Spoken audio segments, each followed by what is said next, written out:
Good evening, everybody. Welcome to a webinar on Journey Towards Impactful Innovation. Today, I have Rathnaprabha, who's the head of Innovation and Digital Transformation at Societe Generale. Before we start, a couple of so basically, this webinar is brought to you by PM Power Consulting, which is a team of experts who has a lot of experience in agile transformation and also with organization level transformation. All of these are experts who has more than decades of experience.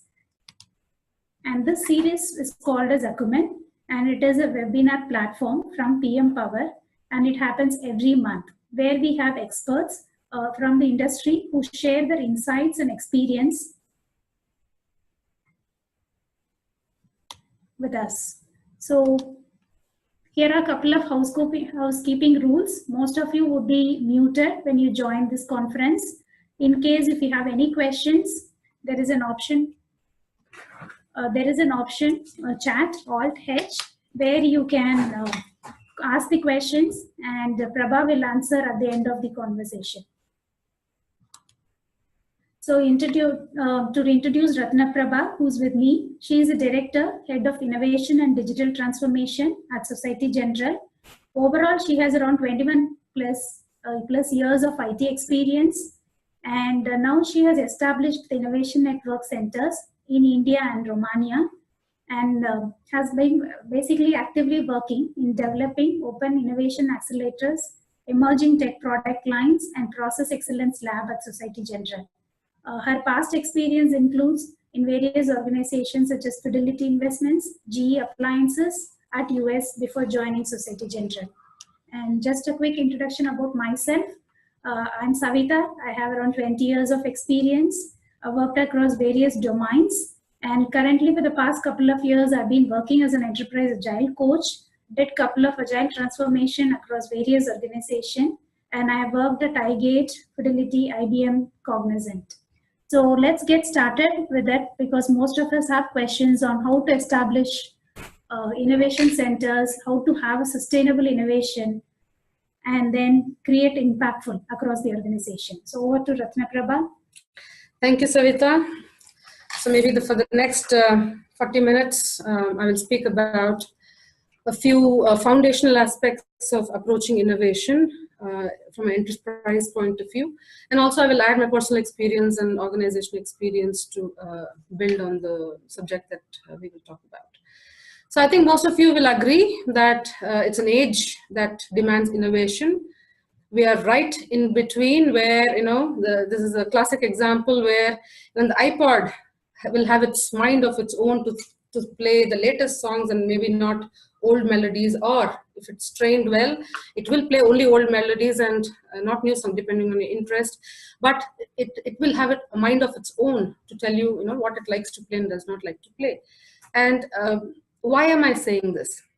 It is interesting that we are in a world where millennials have a new thought process which is very different from ours. Our customers think different, and we are hence forced to cater to our customers' needs from a variety of angles and probably leave the traditional approach far behind. So with that, we get started. I think there are many goals of innovation. I've just listed a very few here, and very basic stuff. Innovation does improve quality of services, quality of products, quality of relationships with our customers. We could create new markets, revenue channels by being innovative with the products and services that we deal with as an organization. We could extend the product range. Of course, reduce labor cost as a side effect or as a main objective, improve the efficiency of services inside and outside. And there are much more noble causes of preventing environmental damage and reducing energy consumption. And of course, conformed regulations from a banking perspective and other conformatory perspective. But are these the only goals of innovation? Is a question that as an enterprise that we really need to think deep. Because when we get started on innovation, these could be one or two main objectives to consider. But over a period of time, you will see that the goals of innovation and the goals of operation of a company becomes one and the same, because these are not two different objectives. And the minute we are able to realize that the goals of innovation, the goals of the organization are well intertwined, and unless they're intertwined, you will always be working on two different aspects and struggle to integrate and take it to production, or the impact of innovation will yet to be felt when the objectives are different. On the same topic, I think we will also think about a few things. Every organization, in my perspective today, is in various stages of innovation.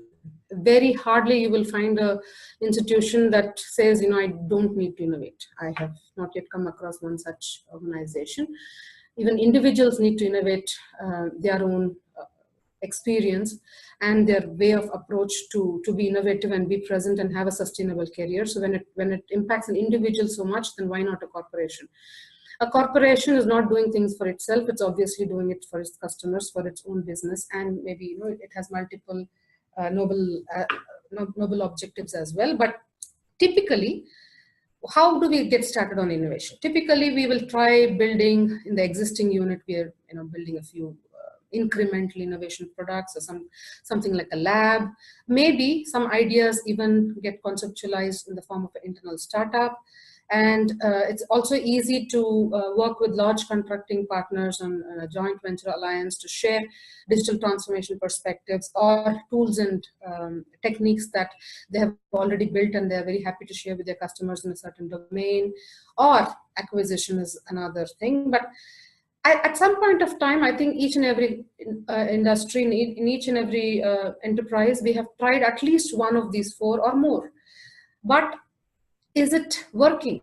The biggest question is this approach alone working? Maybe 2 or 3 years ago, even I remember when I started the innovation department at SG, these were the easy ways to start. We did set up our labs, on digital labs as we call, where we said, okay, we are going to deep dive and innovate using big data, using machine learning, blockchain, etc.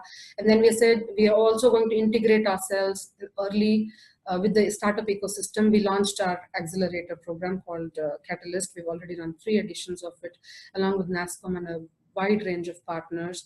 And then we said, okay, design is an integral aspect of innovation. So we have a design lab that goes along with it.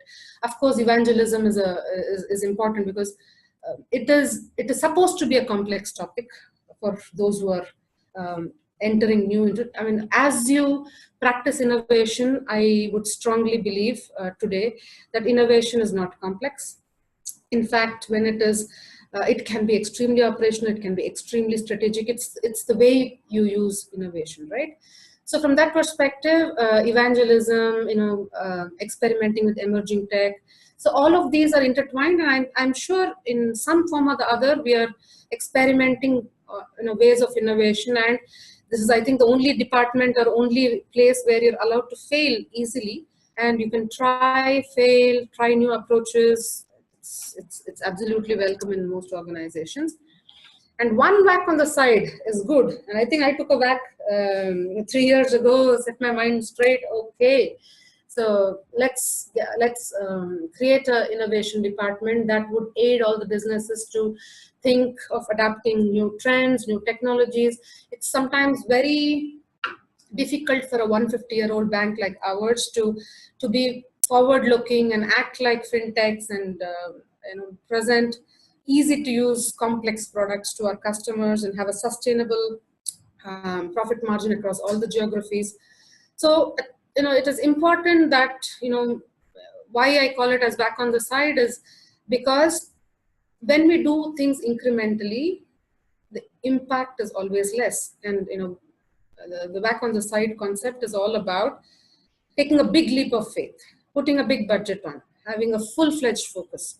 And today, I would really like to talk about that kind of enterprise focus, which is not incremental in nature, which is a big leap of faith by the top management, by creating a specific entity that would focus on practical innovation. That includes culture, that includes business, that includes profit margin, would act like a P&L. I'm just talking all the elements of it, and hence I call it as back on the side. Whenever that happens to an organization, it's good. For us, I think for the Indian entity and the Romanian entity put together, for which I'm responsible for, this happened 3 years ago. 1 or 2 years before that, the entire digital transformation in Europe in the banking industry was already in full swing, and Societe Generale was already took a big leap of faith into hiring a head of information for the group and starting collaboration with several consortiums in Europe, figuring out with the US regulatory authorities, how far can we go with innovation. So all of that started for us 4 or 5 years ago, and we took a big step in becoming the innovation hub of the group 3 years ago. So today I'm going to be focused on value-based innovation. There are many, many types of innovation. I will cover a few things in the coming slides, but to me, value-based innovation is something that we heavily practice, and to me, it's important that I latch on all of you to this concept from the beginning. So, value-based innovation is definitely superior buyer value in existing markets. Existing markets is important for us because we've invested in existing markets. We have a name in the investing market. I'm talking about all our industry, irrespective. We might be close either. US participants could be from tech, could be from banking or related industries. But the point is, we value our existing customers, and giving them a superior buyer value is a key. And then enabling a quantum leap for creating new markets, which is where, I will take the example of Africa. Societe Generale now has a very solid presence in Africa and in Russia, for example, where when we started investing a few years ago, we were in doubt about the ecosystem acceptance of a European bank. How do we understand emerging markets well? How do we enable the customers in an emerging market to depend on products and services from a European bank culturally, traditionally, understanding the customer sentiments and placing products at their disposal in an easy way. There are so many concepts, right? But the point is, how did we really take a quantum leap into a new market? And then lasting customer relational experience, both in existing markets and new markets, is a key. So if you add these 3 elements, it is the definition of value-based innovation. But if you are starting off on a value-based innovation journey, or if you're right in the middle of it like us, we would always constantly put ourselves, every year, I would say at least twice in a year, even the beginning of this year, even though we have a full 2 years of experience behind us, every time we bring ourselves back to the table and ask, what value should we bring? And why we ask this question is because of the context, and the context is ever changing. And hence it's important to question ourselves, what value should we bring in this context? Our context of a 150-year-old bank doesn't change. Of course, it's advancing, but then we ourselves being in several geographical markets with existing competition who's also changing digitally, transforming at a high pace, what new value should we bring to our customer?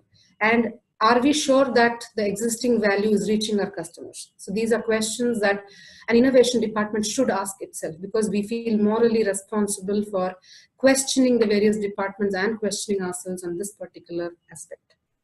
And then, how do we deliver value? Value is perceived differently by a customer and perceived differently by the offerer, which is ourselves.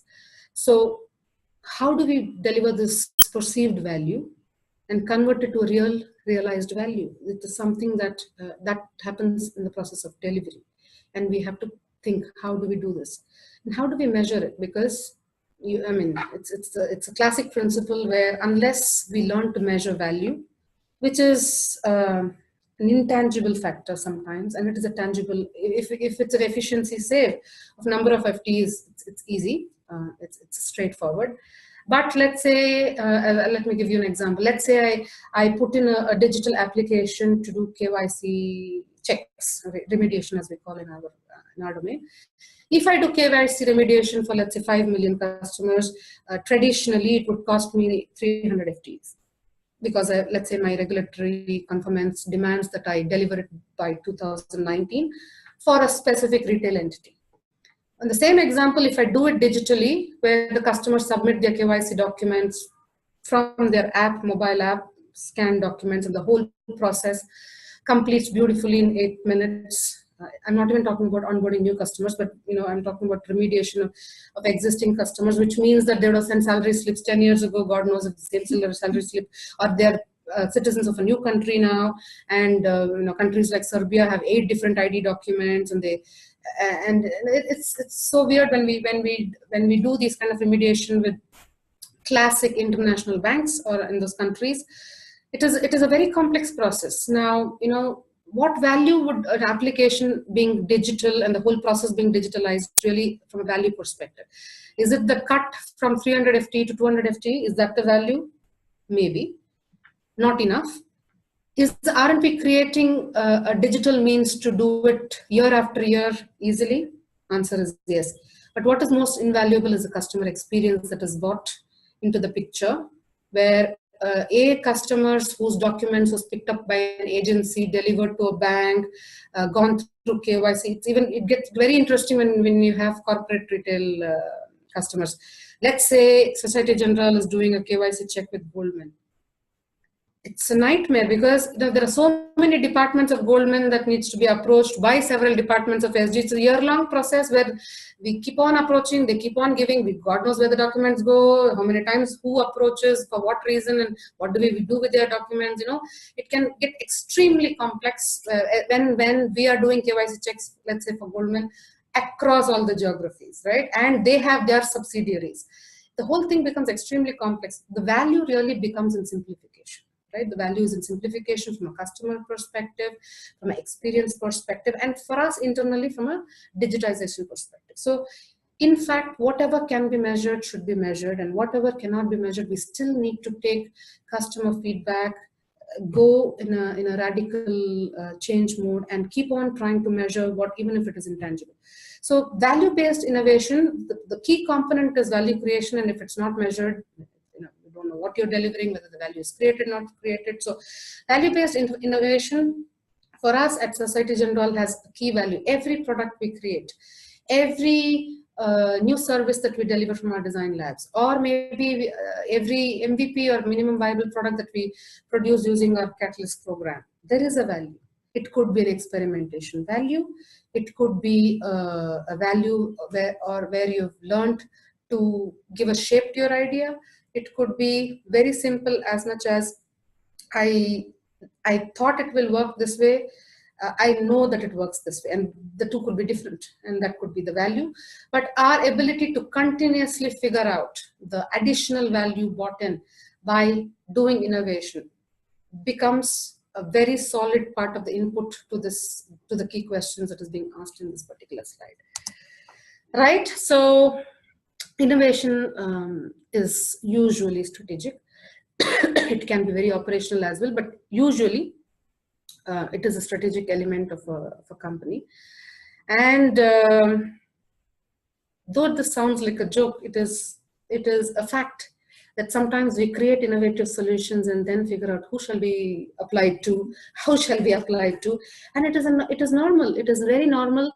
And when I was creating this slide yesterday, I was asking one of my team members, since you have joined me, isn't this the only way you work? I have this person with me who's extremely creative, with solid ideas, and he imagines a problem, a real problem in the bank, of course, but that particular department having that problem has not come to us.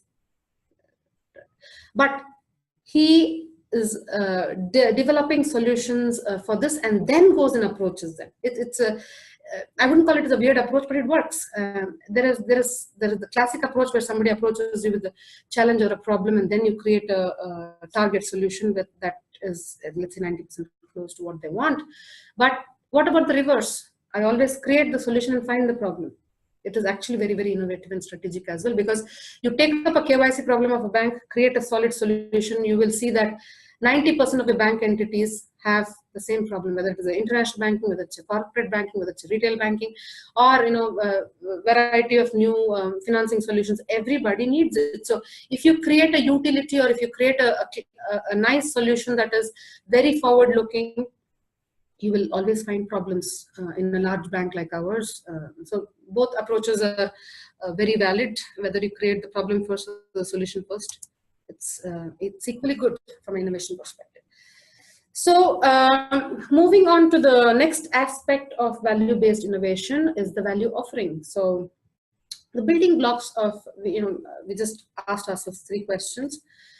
And we also ask, 3 tangential outcome-based questions as well in the process of discovering innovation in your organization, because you will have to be aware of competition. When you're aware of competition, it's a strategic block of your strategy. It's usually part of the enterprise strategy that you analyze your competition, price your products, know your competition so that you enter the market with a certain aggression.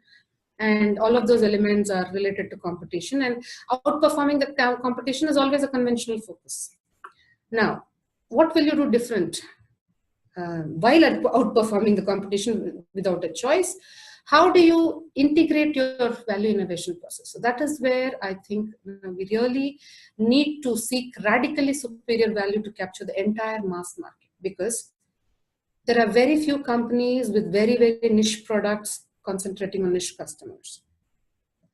We, as a bank, traditionally, I think we do focus on a traditional, I would say, niche market in the form of private banking clients, etc. But then we're still 80% focused on mass market. So outperforming the competition, while it's a conventional focus, the radical innovation focus would be to add highly superior value, where you capture the mass market and keep it to yourself.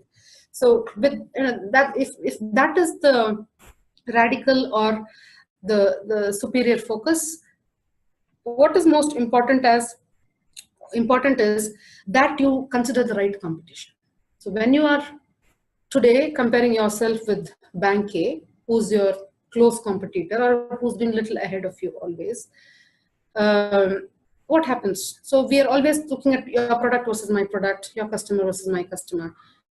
If we had to do things radically, how do we completely eliminate you from a certain segment?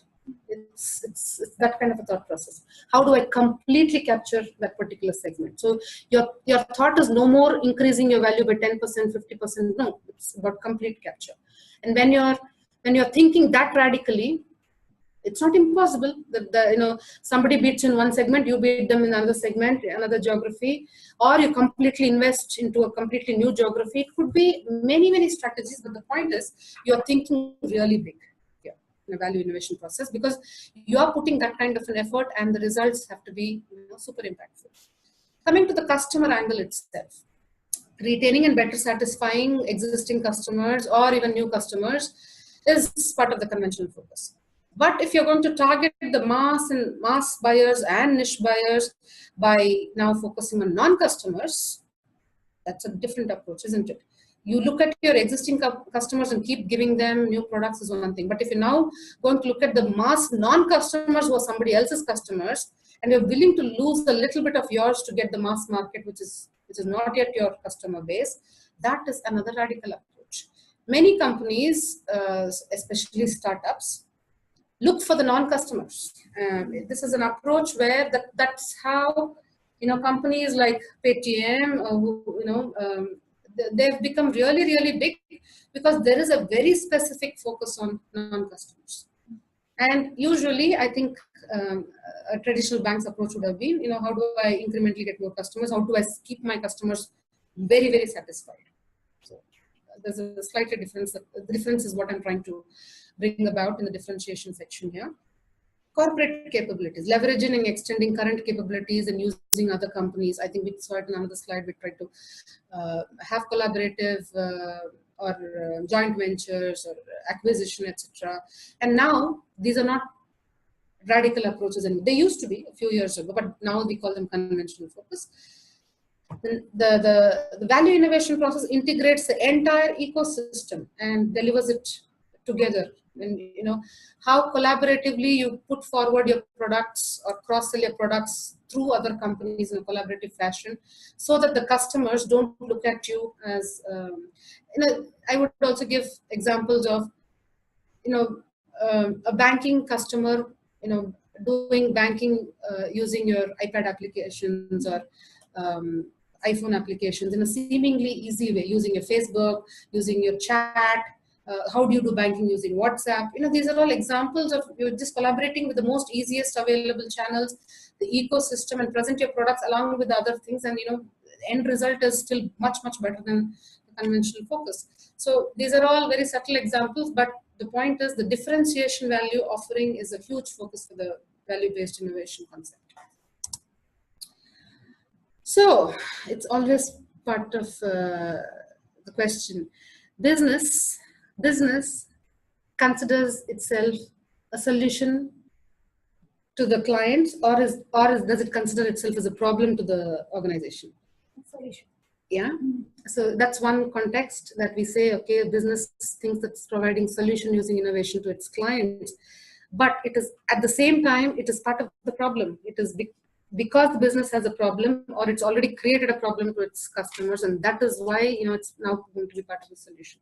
So the realization is whether it's to be fun as part of the problem or the solution, but innovation considers itself as part of the problem, really. So that is the point I wanted to really bring. Innovation, when you integrate it with the various processes in the organization, it looks like a solution to the existing problems, but it places itself in the center of the problem, because the solutions can be plenty, but the definition of the right problem is actually the right innovation. So when we do our design thinking sessions, we never focus on the solution. We are focusing only on the problem. When the problem is rightly defined, the businesses sometimes can find their own solutions. They don't even need an innovation lab or somebody or a external third party to present a solution. When the problem is rightly nailed, when it is rightly described, when the predominant part of the brainstorming workshops happens to define the problem and not the solution, or 80% of the time spent on innovation is on the problem definition and less on the solutioning, the impact of value-based innovation is much, much higher. I am probably introducing the Ambidextrous Organization structure. If you've not heard of the Ambidextrous Organization, as of yet, most of you would have heard it. And for example, we in Societe Generale practice this. So for example, the innovation department directly reports to the CEO, and it has a good amount of elements of replication of the existing setup, but we focus on emerging business. So what does it really mean? So innovation department, when it is created in parallel, you're not trying to create an innovation department inside each existing business, right? You are trying to create something separate, but at the same time, you need to make it integrated with the rest of the organization, so that a solution doesn't sit outside of your department just waiting to be adopted or connected. But when it's part of your business solutions, when it's part of it, but at the same time you have the ability to challenge your existing business goals, when you're given the right to challenge status quo on the digital transformation, on the way we do it, at what pace we do it, why we do it, and what problems are we trying to solve, and why don't we focus on the right problems. Those kind of I would say rights or mandate is given to this particular ambidextrous organization, where there is a separate unit kind of mimicking the existing business capabilities with expertise on process, on tech, on the business domain itself. But at the same time, there is an amount of niche solution providing capability, the agility with which the reactions happen, the response is given, ability to directly communicate or connect with the client differently, new ways of working, etc., where it is not very distinct, it is not very difficult to adopt, but it's continuously developing, integrate into the existing, but develop, integrate, so that the process is now seemingly working better, fast, and the impact is felt by the end clients quite quick. So to us, ambidextrous organization works. I am not discussing the various other types of setups in this particular presentation. Of course, we have also thought about another 6 or 7 types of setups before arriving at this one, because each organization has its preference at the stage of innovation that they are, and the ambition that they have. But today, the existing business and the emerging business needs equal amount of business connect. To me, that's why I've put the business connect box transversely to both these organizations, because if the business connect is with the existing business and the emerging business sits outside of all of this, it will make no sense. It will make absolutely no sense, but it will probably add the value of analyzing things from an external perspective. Beyond that, it would be a useless way to represent the emerging business. But when you have equal access to the business connect, it puts the existing business slightly at a back step, where the business can either contact the existing partners, which is IT, usually the IT partners and the contracting partners, or come to the emerging business for very, very specific purpose. Okay, I want to increase my sales by 20%. I want to become more efficient by 45%. If these kind of targets are given to the existing business, how do they respond? If it's given to the emerging business, how do they respond? This is something that the business needs to see the value in the setup and use it. Usually it's not prescriptive. It is not prescriptive. It is for the emerging business to collaborate with the existing business and reach the business directly, or approach the business keeping the existing business in loop. But the end goal is to provide business that extra advantage, and make sure that we're not putting down the existing business in the process, but learning to collaborate and be able to add value and deliver what. See, there's no point if in France, for example, there is this terminology. It's an interesting concept. I should mention, real French go to bakeries and don't see the cakes sold. They see the bread. When the bread is good, only then they buy the cakes.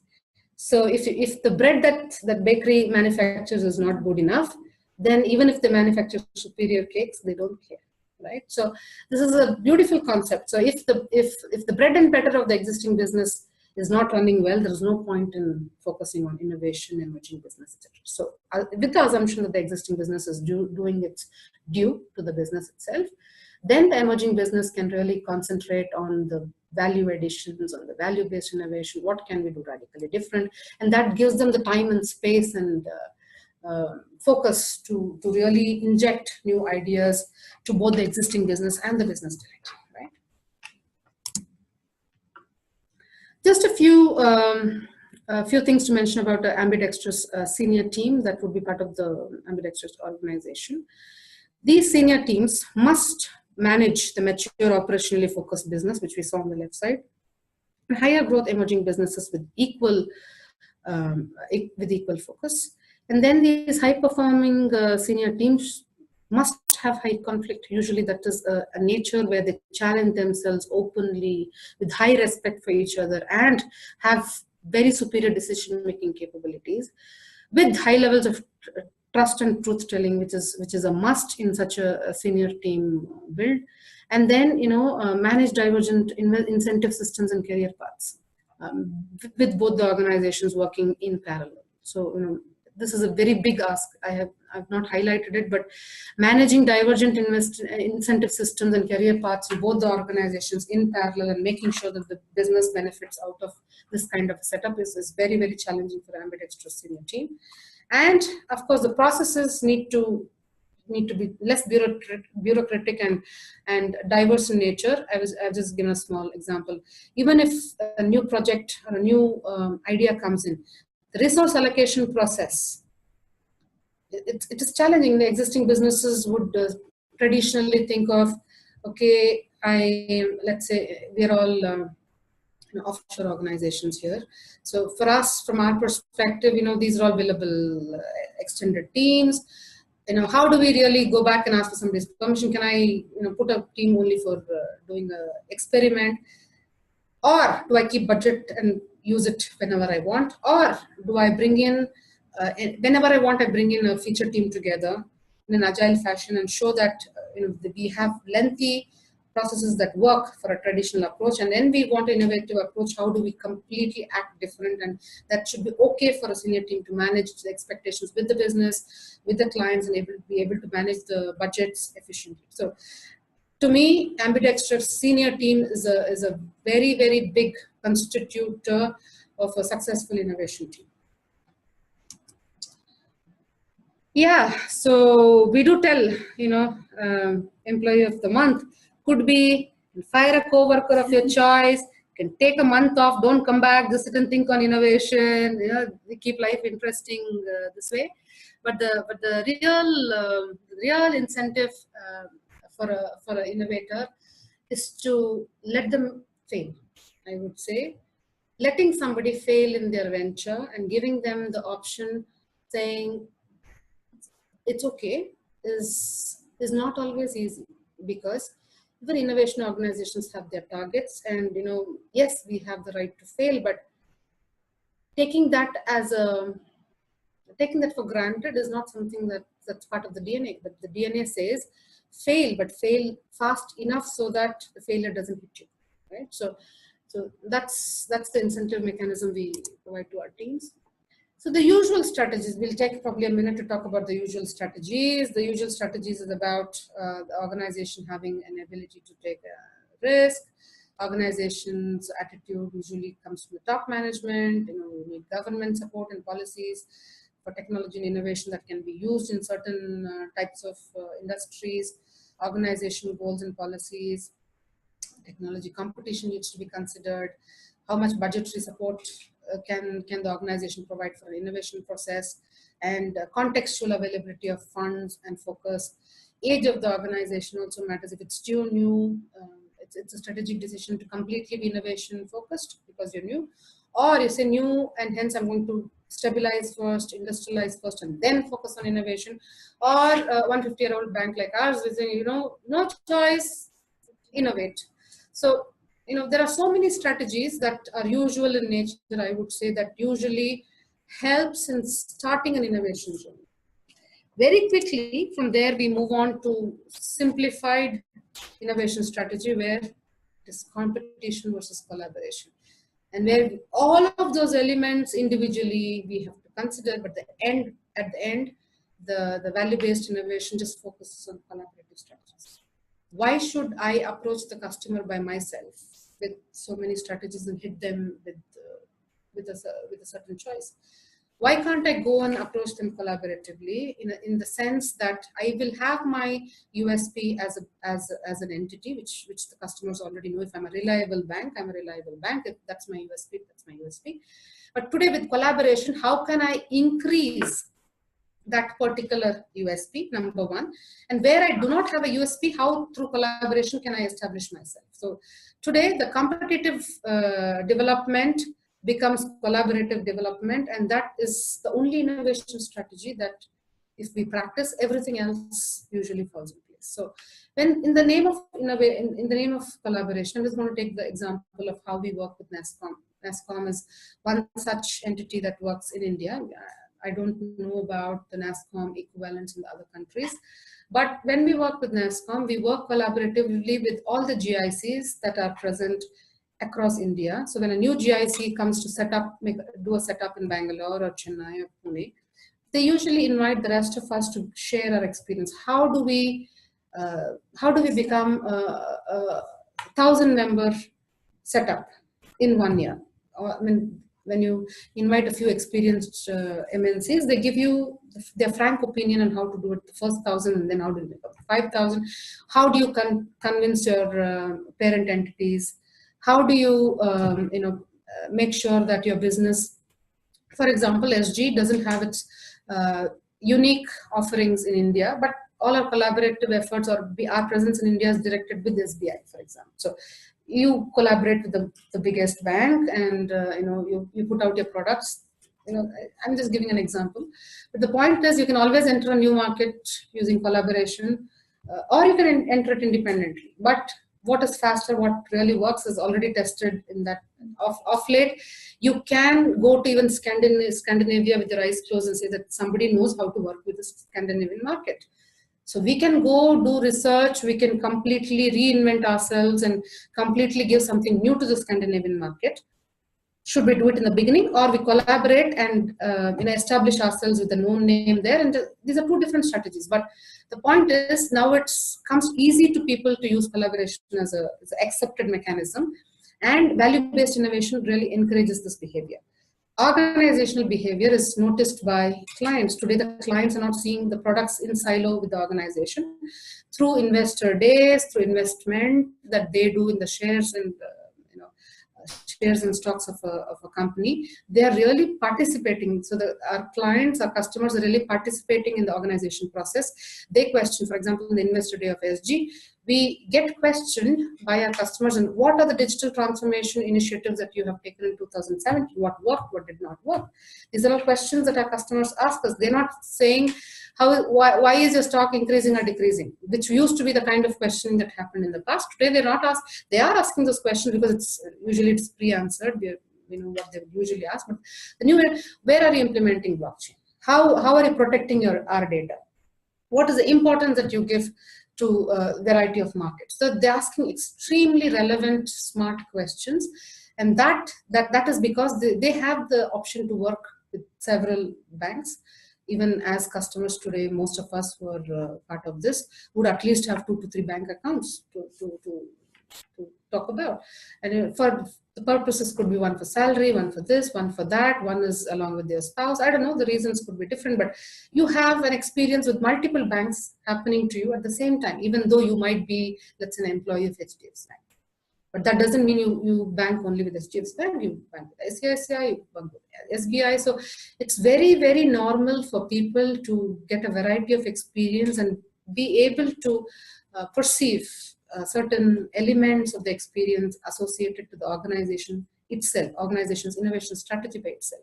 So it's very interesting times, age that we are living in. And I'm just going to talk about the innovation strategies that really work. So I think we have about 5 more minutes. 10 more minutes. 10 minutes, okay. So incremental versus radical, right? So incremental, I think it's given. Everybody practices in incremental strategies, incremental innovation, and it's a given that we don't have a choice but to do incremental stuff normally.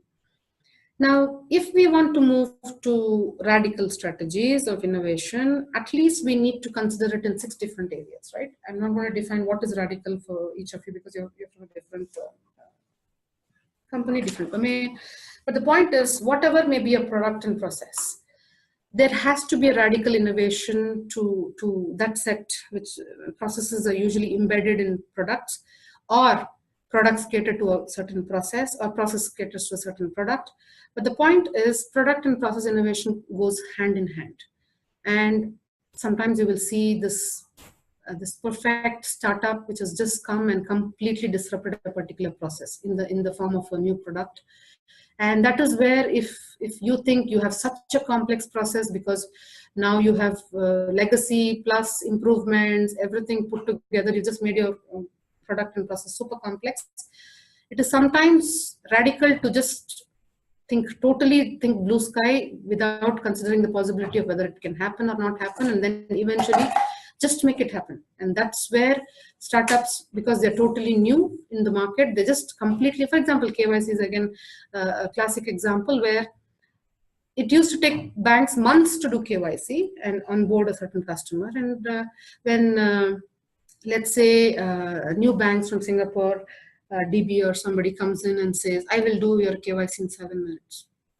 Very good. Is it possible, you think? And how did the whole bank do that for the existing customers? That's where it is radical thinking. Did they do it for all their existing customers, or are they doing it only for the new customers, right? So when they introduce something, think radically, but at the same time, if you were to do incrementally for your existing customers and radically for your new customers, how do you fit it into your process also needs to change when you do something radical like that.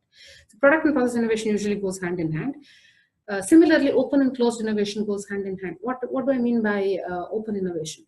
Open innovation talks about integrating the ecosystem around you or distant ecosystems, but the point is the very fact that you consider it part of your ecosystem, you need to be close to it. You need to give and take something from the ecosystem. You have to give, for example, us when I conduct the Catalyst Accelerator program, we know very well that we will work with startups who have a 50% product match with our challenge that we have expressed. But do they already have a banking product? Maybe not. And that is where we bring the value that you have a product, but you're now adapting it to the banking industry, or you have a product that has not been well tested with real data, or you've never worked with your European clients. I don't know, but then we could have several things that we exchange in terms of give and take with our ecosystem. And closed innovation is also something that you practice, not necessarily with your ecosystem, but within yourselves. Closed innovation is purely with your client and exclusive, and you protect it. And I would give a data example. If you have to protect your customers' data, it's very closed. You can learn from the ecosystem how they protect the data, but you don't open it up and ask somebody else to come and protect your customers' data. You don't do that. Open innovation and closed innovation is practiced well together. Modular and architectural innovation talks about when you create a concept process, you should be able to next time break it very easily. Right? Break it very easily, make it modular, so that when you disrupt it the next time, you don't have to disrupt the entire process. Today, every manufacturing industry, banking, everybody will talk about lengthy, complex processes which cannot be touched. Don't touch it. That's where startups easily will come and show you. I don't know what you're talking about. I just showed you how to do it easily, and don't talk to us about complex systems. We don't understand yours. Our architecture is very simple. Things like that. So modular and the deep complex architecture needs to again work hand in hand. Where when you break your complex architecture and make it modular, and make sure it still works with your process without getting broken. That's innovation that goes hand in hand. Data and client innovation cannot be separated. You cannot do client innovation, innovate your client's needs or relationship without doing something with their data.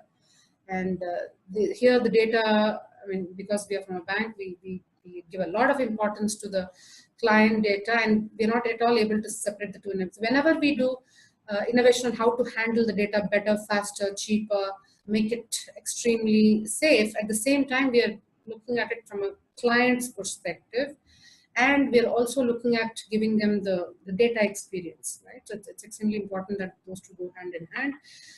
What I call as knowledge innovation is all about managing your own knowledge and continuously improving, continuously learning from your environment, bringing in superior talent into the organization, retaining that, and providing that superior knowledge to the market in the form of products and services.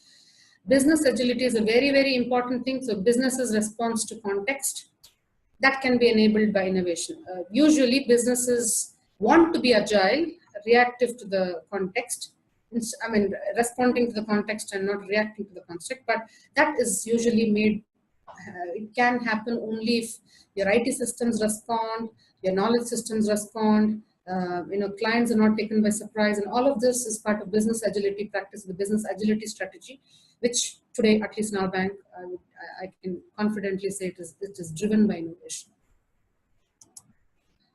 I will move quickly now. I think we have only a few minutes left. So innovative culture in the organization should be felt, or the impact of which should be felt to your customers. So organizational culture and environment goes hand in hand with appropriate rewarding incentive system, respect for individuals' initiative and personal growth, tolerance for honest mistakes, allowing room for failure.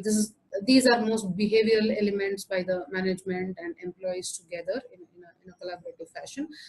The enthusiasm for knowledge growth, reskilling need to be imbibed into the employee experience, and that's how when they try something to learn and they want to reskill themselves on, and making them feel bad that they're still sticking to a very old skill that is not up to date. And these are all part of the cultural change management, I would say, where it's natural for somebody to be always learning through their work, through their output. Driving to stay ahead in tech adoption as a business is very, very important, where we observe, we learn, and we adopt and experiment, and we fail and experiment, right? All of this is part of staying ahead of the tech adoption. If somebody says that augmented reality or virtual reality is futuristic, another bank would say, you know what, we give these experiences to our clients since last year, right? So who stays ahead of the tech adoption? Who does, when you return your car, for example, from a leasing perspective, you do your own inspection and the company does their own inspection, there'll always be gaps in the inspection, and the lease returning experience might not be great compared to the experience of somebody who just took a car, right? Or somebody, when you return your car, the next day you're going to pick up a car. If the returning experience is bad, the pickup experience is also going to be bad. So how do you really bring in AR type of technologies where the experience is common between the inspector and the things like that we need to think of during tech adoption. Willingness to experiment, both from a client perspective and organization perspective, is extremely important as a culture. If a customer working with you knows that you as a company is always thinking of good intent and trying to improve yourself, and they don't mind jumping onto the experiment wagon with you, that's an ideal state. And you engage with the client continuously, and you do very smart marketing of your products. And all of these is part of the innovative culture that an organization brings. Countering potential risk is probably one of the last things we'll talk about. So seeking maximum participation of key stakeholders is extremely important. Stakeholders got into the picture at the last minute after you think you're done with innovation, or you think there is already a benefit realized. It doesn't help. We have to seek maximum participation of the key stakeholders from the very beginning, even if it is a waste of their time, right? And need to employ, develop, retain exceptionally talented, innovative staff it is a way of countering potential risk, because these are the real assets to your organization. Apart from the assets that they create, they are the real assets to your organization. Orchestrating cross-functional activities. Most of the innovation is never specific. It could be specific, but the minute it's applied to mass or cross-functional activities, it becomes really impactful, and that needs to be dealt with utmost care. Because when you figure out, let's say, I did something for a Russian environment, very quickly you realize that Scandinavia nearby or Serbia nearby also has the same problem, but now you're going to make it cross-functional. Those stakeholders never got involved from the beginning. You have to deal with it with utmost care, but the point is, it will work when you put it in a cross-functional space. Unaltered top management's commitment and support to the innovation teams is a must from the beginning of the journey, throughout the journey.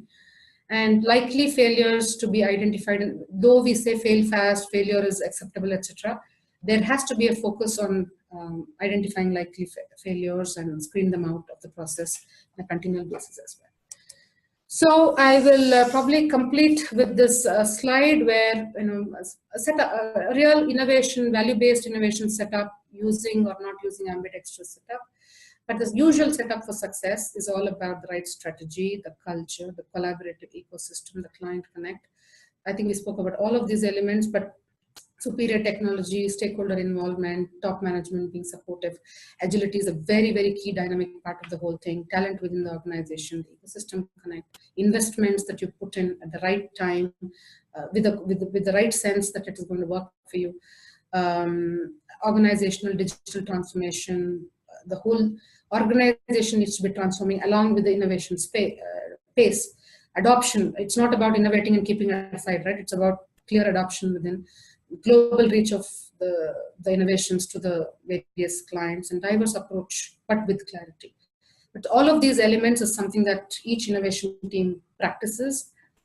And I would say that not one is less important than the other, and all of these really need to work hand in hand to make the setup of innovation quite successful within a strategic organization.